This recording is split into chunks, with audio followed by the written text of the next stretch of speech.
1000 ఎకరాల భూమి కబ్జా అవుతుంటే కాపాడినోడిని. కాబట్టి ఈ ప్రాంతం మీద పూర్తిగా అవగాహన ఉన్నటువంటి వ్యక్తిని. కాబట్టి మీరు చెప్పినటువంటి ప్రతి సమస్య కూడా 100% మీరందరూ కూడా నేను చెప్పిన ఈ 2 పనులు, ఒకటి పోలింగ్ స్టేషన్ కి రావడం, 2 టెలిఫోన్ ని మీ వెపన్ గా వాడుకొని అందరికీ ఫోన్ చేసి కన్విన్స్ చేయడం అనే ఈ 2 పనులను మీరు చేస్తే 100% మెదక్ పార్లమెంట్ సభ్యుడిగా రఘునందన్ రావు నరేంద్ర మోడీ గారి వారధిగా, నరేంద్ర మోడీ గారి ప్రతినిధిగా ఖచ్చితంగా గెలుస్తారనేటువంటి విశ్వాసం నాకుంది.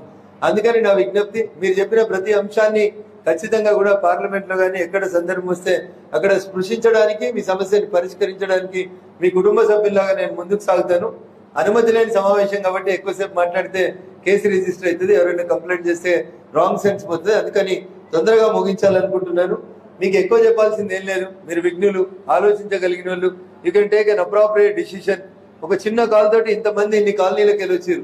ఒక అపార్ట్మెంట్ లో, ఒక బిల్డింగ్ లో ఒక 30 కుటుంబాలు ఉన్నాయనుకోండి, ఖచ్చితంగా you have acquaintance with all those families.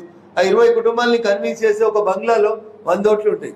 Raghunandan Rao ఒక బంగ్లా 48 అపార్ట్మెంట్లు ఎక్కి దిగాలంటే ఉంటే స్ట్రెస్ ఎంత ఉంటుంది.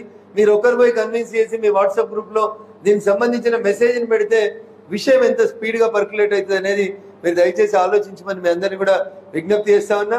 100% సబ్జెక్ట్ మీద అవగాహన ఉన్నన్ని, సమస్యల మీద అవగాహన ఉన్నన్ని, పేద ప్రజల కష్టాన్ని తెలిసినోన్ని, ప్రజల గొంతుకగా 3 సంవత్సరాల పాటు అసెంబ్లీలో మాట్లాడినోన్ని. మిగతా నాయకులందరూ ఎట్లా అంటారో వాళ్ళ గురించి నేను మాట్లాడదలుచుకోలేదు. మాట్లాడి నన్ను నేను తగ్గించుకోవడం నాకు ఇష్టం లేదు. కాబట్టి దయించి మీరు ఆలోచించుండ్రి. ఓటు వేసే కంటే ముందు 1-2 సార్లు ఆలోచించుండ్రి. రఘునందన్ కంటే ఎక్కువ ఈ దేశానికి నరేంద్ర మోడీ గారి సేవలు అవసరం ఉన్నాయనే విషయాన్ని గుర్తించండి.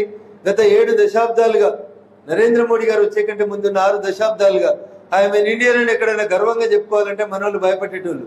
ఖతార్లోనో, అబుదాబిలోనో, దుబాయ్లోనో, ఆడిలైడ్లోనో, ఆస్ట్రేలియాలోనో ఎక్కడి నుంచి వచ్చినామంటే భయంతో బతికేటువంటి స్థితి నుంచి ఈ రోజు ప్రపంచంలో ఉన్న ఏ కార్నర్ కి పోయినా ఆయన ఇండియన్ అని గర్వంగా చెప్పుకునే రీతి లోపల మన దేశ కీర్తి ప్రతిష్టలు పెంచిన నాయకుడు నరేంద్ర మోడీ గారు.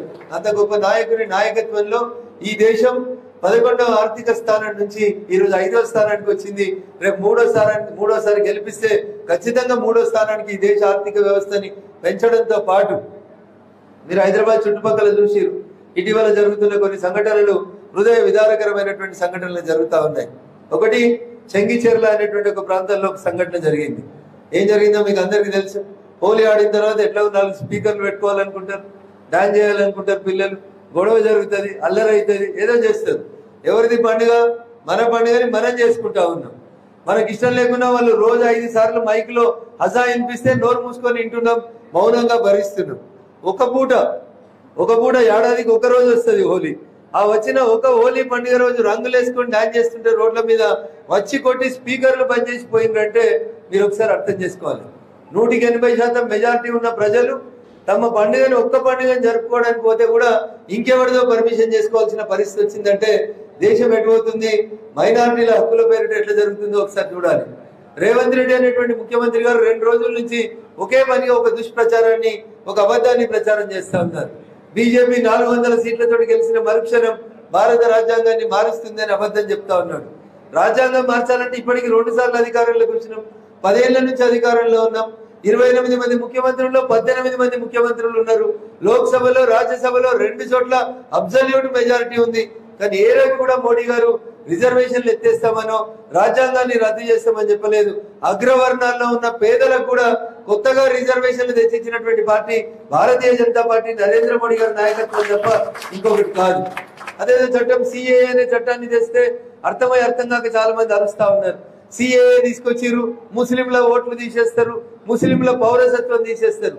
CAA is an act which will give the citizenship but it never removes any individual citizenship.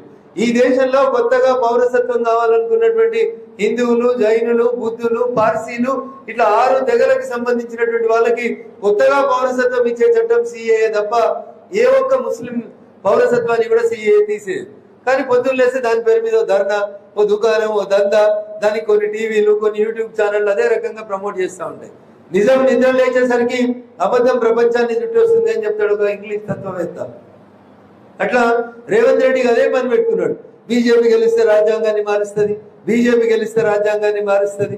నేను చెప్తా ఉన్నా, ఎన్డీఏకి 350 సీట్లు ఉన్నాయి. ఈ రోజు ఎన్డీఏ 2 లోపల రెండోసారి నరేంద్ర మోడీ గారు అయిన తర్వాత 350 సీట్లు ఉన్నాయి ఎన్డీఏ భాగస్వామ్య పక్షాలతో కలుపుకొని 18 మంది ముఖ్యమంత్రులు ఉన్నారు. ఏ చట్టం తీసుకురావాలన్నా తీసుకురావడానికి అవకాశం ఉంటుంది.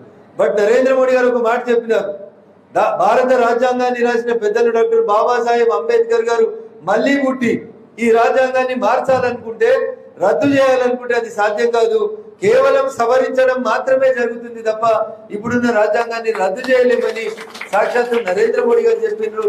ఆర్ఎస్ఎస్ చీఫ్ మోహన్ భగవత్ గారు చెప్పిన బురద చల్లుతారు, తెల్ల బట్టలు వేసుకొని పోతుండ్రు రాజు, పోతూ పోతూ ఇంత మోటార్ సైకిల్ ఇట్లా బురుమని ఇంత బురద చెల్లేసినాం అనుకో, ఏం చేయాలి రాజు? ఇంటికి అయితే బట్టలు ఉతుక్కోవాలి కదా, ఆయన తప్పు లేకున్నా ఆయన మీద కొంత బురద పడుతుంది కదా.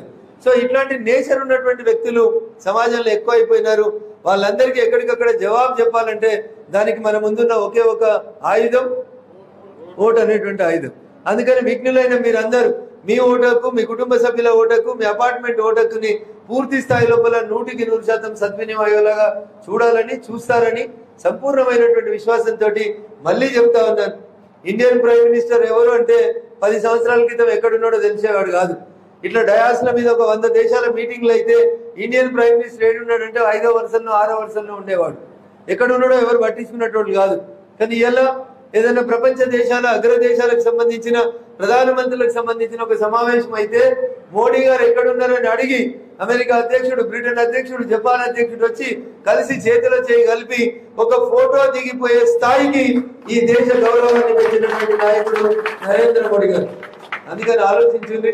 కేంబ్రిడ్జ్ లో చదవకపోవచ్చు, ఆక్స్ఫర్డ్ లో చదువుకోకపోవచ్చు, మన్మోహన్ సింగ్ లాగా రిజర్వ్ బ్యాంక్ కి గవర్నర్ గా పనిచేయలేకపోవచ్చు, కానీ పేదోడి కష్టం ఈ దేశంలో ఉన్నటువంటి హిందువుల ఆకాంక్షల్ని 100% నెరవేర్చేటువంటి నాయకుడు ఒకే ఒక నాయకుడు నరేంద్ర మోడీ గారు. కాబట్టి దయచి వారిని ఆశీర్వదించి మెదక్ పార్లమెంట్ సభ్యునిగా నన్ను గెలిపించి మెదక్ పార్లమెంట్ కు పంపాలని, పంపిన మరుక్షణం నుంచి మెదక్ పార్లమెంట్ నియోజకవర్గ ప్రజలకి నరేంద్ర మోడీ గారికి మధ్యలో వారధిగా ఉంటూ మీ అవసరమైనటువంటి పనులని, సేవల్ని చేస్తానని చెప్పి తెలియజేస్తూ ఈ అవకాశం ఇచ్చిన వేదికకి, వివిధ కాలనీల నుంచి ఇక్కడికి వచ్చేసినటువంటి వేదిక ముందు ఉన్నటువంటి గౌరవ మిత్రులందరికీ కూడా పేరు పేరున మరొకసారి శిరస్సు వంచి నమస్సుమాంజలు, శుభాకాంక్షలు, అభినందనలు తెలియజేస్తూ we have to celebrate our celebration on 13th. 13th is one day and next is June 4th. ఈ 2 రోజులు కూడా నా కోసం కేటాయించాల్సిందిగా, నరేంద్ర మోడీ గారి కోసం కేటాయించాల్సిందిగా, ఈ దేశం కోసం కేటాయించాల్సిందిగా మీ అందరినీ కోరుకుంటూ